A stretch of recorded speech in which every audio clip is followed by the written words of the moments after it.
Hey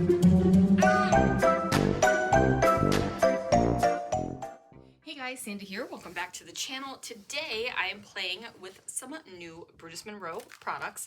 So these are stitched borders, the stitched borders dies, and the stitched borders template, which is an art stencil. I also have Nana's tablecloths, which some pattern papers, and there's also some solids, so that's awesome. Pulled out my favorite product ever, which is Fall and Snow Glitter Glaze, a couple of velveteen glazes, and some photos. So let's see what I can do. All right, guys, so you might be thinking, dang you, Sandy, here you are doing more Millennium Falcon photos. And you know what? Yes, I am. Because I am all about the Millennium Falcon photos. We have gone to Disney multiple times. We have experienced it multiple times and in different ways. So I just felt like this was the way to do it. And I always find it fun to do layouts. Sorry guys, I am in the midst of trying to kill a spider. Okay, so I am doing some mixed media here on some white paper. Now, with these two glazes, what I'm doing is taking the one color and kind of splotching them around. And then I'm going to take the other color, and what I'm going to do is overlap and kind of blend it together. Now, I am using a silicone brush to do this. I am a big fan of silicone brushes for mixed media. I find them really easy to use. They are stiff yet flexible, so I find I have great control over my mixed media process. So as you can see, they are kind of blended together, but not exactly. And we're going to put that off to the side to go ahead and dry. Now this is one of my mixed media books, and I am just taking the excess that was on that brush and putting it in there. I don't want to show, other projects and stuff, so it's just getting the material off of the brush and into a book for another project later. That way I'm not wasting that luscious glaze. You know what I'm saying? So I did go ahead and cut and stamp on these stitch dies and stitch stamps. I thought I had recorded some of that process, but I didn't actually hit the record button. So what I decided to do was, after this background dried, I'm going to go ahead and stamp on the background too. I figured I could get a variety of looks, kind of reminiscent of a stacked washi layout. And you guys know I love me a stacked washi layout. So what I thought I would do was use the different stamps to help create a fun background for this layout.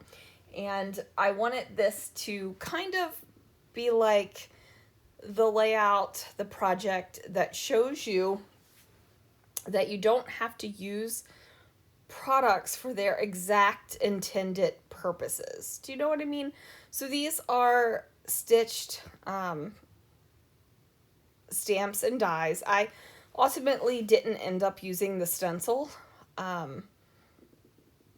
But I think that's okay because I can still use it on another project. You know, I love me some stencils.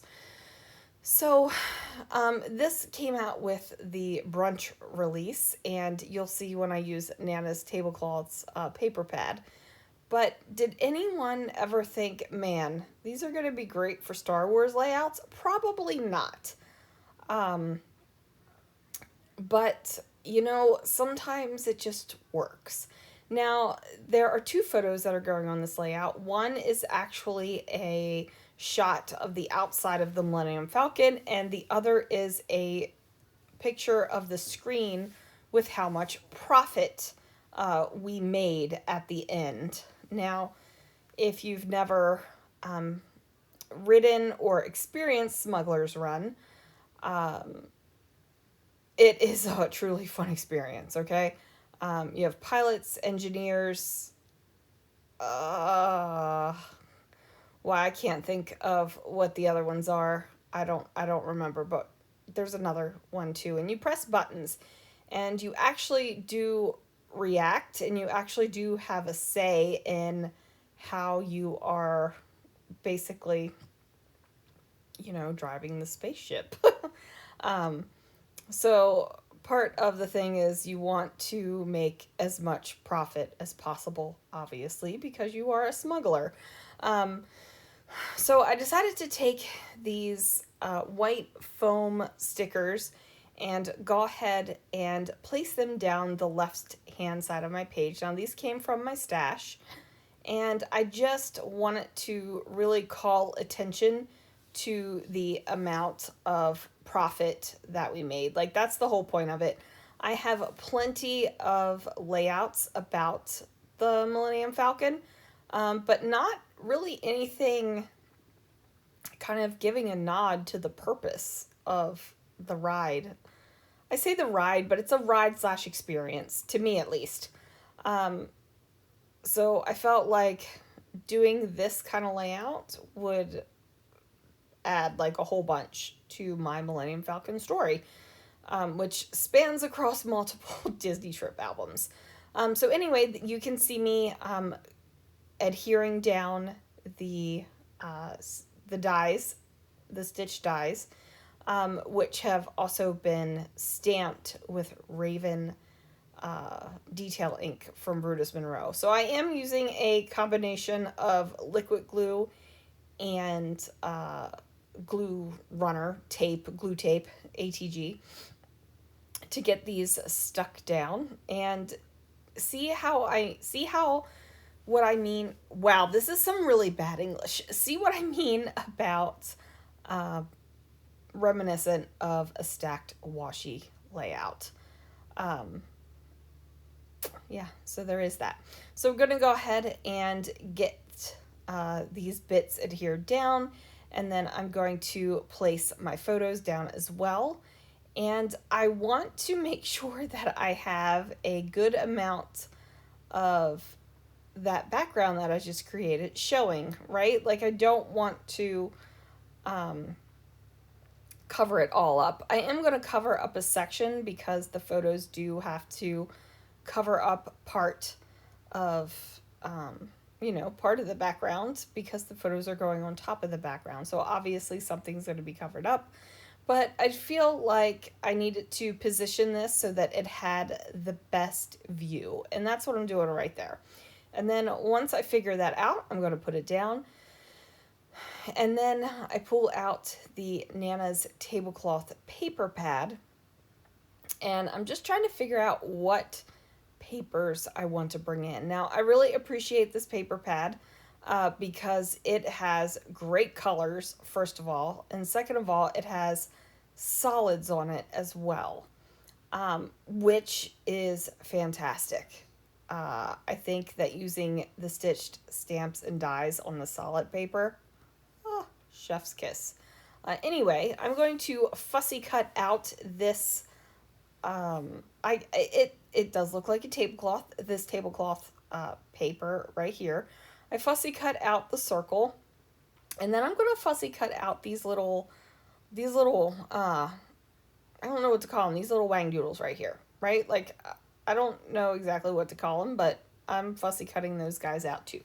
And I'm just leaving a little bit of a white edge, and I'm trying to figure out how I want to embellish this layout, right? Like, in my head, I've got the kind of the basis of what it's going to look like. I know I wanted the numbers down the side. I know I wanted to use my stamps and dies reminiscent of a stacked washi. I knew I wanted my photos to kind of overlap, but I wasn't exactly sure how I wanted to decorate it. And that's a problem sometimes because I have this vision, this partial vision of what the layout is going to look like. And then when it comes to actually decorating it and getting it past the base of it, sometimes it's a struggle, right? Like sometimes you just mess around with your stuff and you don't know what really looks great. You don't know what's calling to you. Um, but I finally figured it out. And the way I figure it out is cutting that circle bit in half. And I'm kind of treating it like a doily. And then cutting out more of those red little wang doodle things and just really messing around with them and moving them around and seeing where they kind of lay against each other and where I can nestle them into corners and where I can nestle them in so that they feel right. And ultimately, I end up doing that. I end up figuring out a way that I like, and I'm going to pop that up on some fun foam too. And then I'm just going to kind of put the layout finally together. The only thing I add after this is a title, and I think I add some enamel dots. Maybe, yep, the enamel dots are on there magically. And then I am using some red foam letter stickers from my stash because I think that it really makes all of those little red bits in the layout pop, especially against that teal and green color. So I love the way that this layout turned out. It's not a typical Disney layout. It's not a typical Star Wars layout for me, but I adore it. Anyway, guys, thanks so much for watching. Check out the brunch release from Brutus Monroe, and I will see you guys again real soon for another video.